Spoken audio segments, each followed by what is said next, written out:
Over the past few weeks, social media has been awash with information about the health of former IBC boss, Mr. Wafula Chebukati, with photos of him allegedly in a deteriorating state of health being shared and circulated left, right, and center.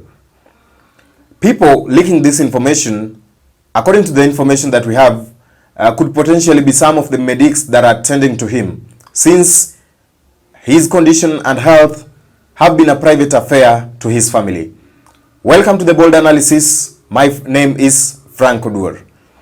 Now, there are some Kenyans who are more concerned about the health of former IBC boss, Mr. Wafula Chebukati, who is allegedly sick.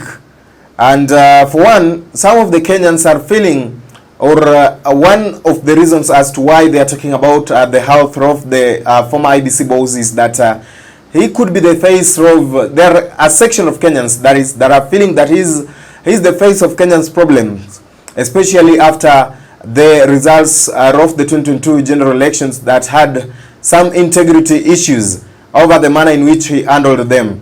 You could see that the issue of the elections also popped out during the burial of former CDF boss, General Francis Ogola. So there are some Kenyans who are, I don't know the right kind of word to use, but they seem to be happy, or I don't know, sad with the news, because they feel that in particular Mr. Chebukati could be the face of the problems that they are facing currently, that have been brought about by the current regime in power.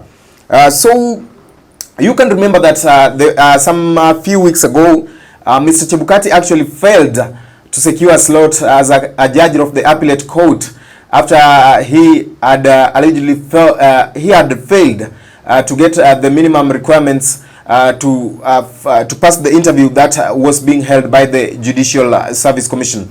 So some Kenyans were also saying that it is not basically about the results or about his performance at the interview, but it is about his health, because some are questioning that who would want to elect a sickling public servant into a public office. Then this would mean that most of his time would be spent seeking medical leave and not actually on work. So there are some reasons here that we believe could be the reason as to why the family of Mr. Wafula Chebukati is holding on to the information about his sickness, despite him being a public figure, and a majority of Kenyans would probably want to know the state and condition of his health, especially having served at the helm of Kenya's top electoral body.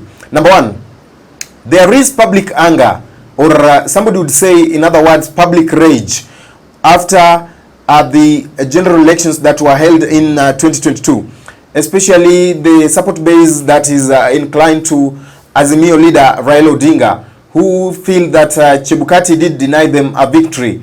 Of course, there are some people who are feeling that Chebukati did manage the elections as they expected. So that could be the reason, number one reason, as to why the family is holding on to the health of the former IBC boss, because of the public rage and especially public anger. Some would be pleased, actually, yes, to hear that Mr. Wafula Chebukati doesn't have a good health condition. Of course, he has been it is said that he has been admitted, of course, in a top some of the top health facilities within the city of Nairobi, where he is currently getting the medical attention. As we had said before, that some medics are probably sharing or leaking his pictures to the public, because these are private hospitals rather within the city. Number two, the second reason as to why we are feeling that the family is holding on to the health of the former IBC boss is that the family could be silent because it could be actually real. It could be actually real. You know, silence is also a form of communication. Silence could also be an answer. So it could actually be real, and maybe they are in shock. They are still trying to come to terms with the health condition of their son or their relative. So that could be the number two reason as to why the family is holding on to the information about the sickness of Wafula Chebukati.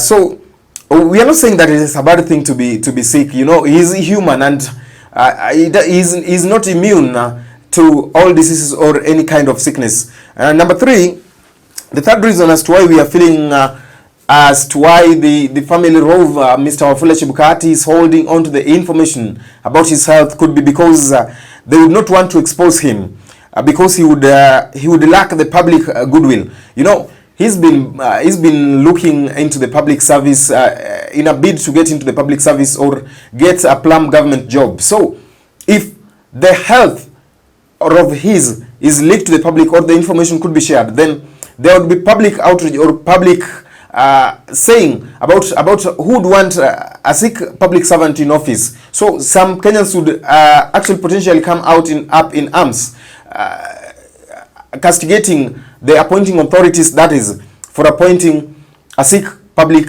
servant into office, as we said, that one. So of course, he's been looking forward to these appointments. That's why he also did apply for the position of the appellate court judge. And maybe if he could get an appointment after recovery, so people would be at problems or at loggerheads with the appointing authorities, as have stated, as to why they would elect a sick public servant into office. Or it would be a case where he's elected to utilize his medical scheme that is being provided actually by the public servants, by the treasury.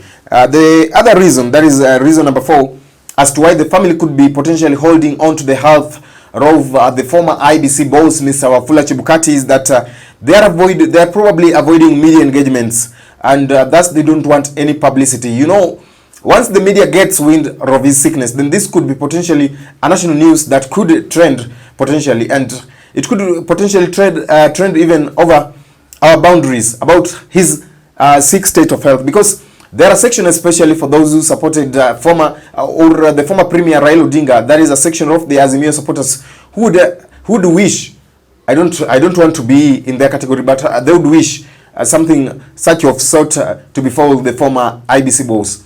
That is the end of our analysis. Thank you for watching.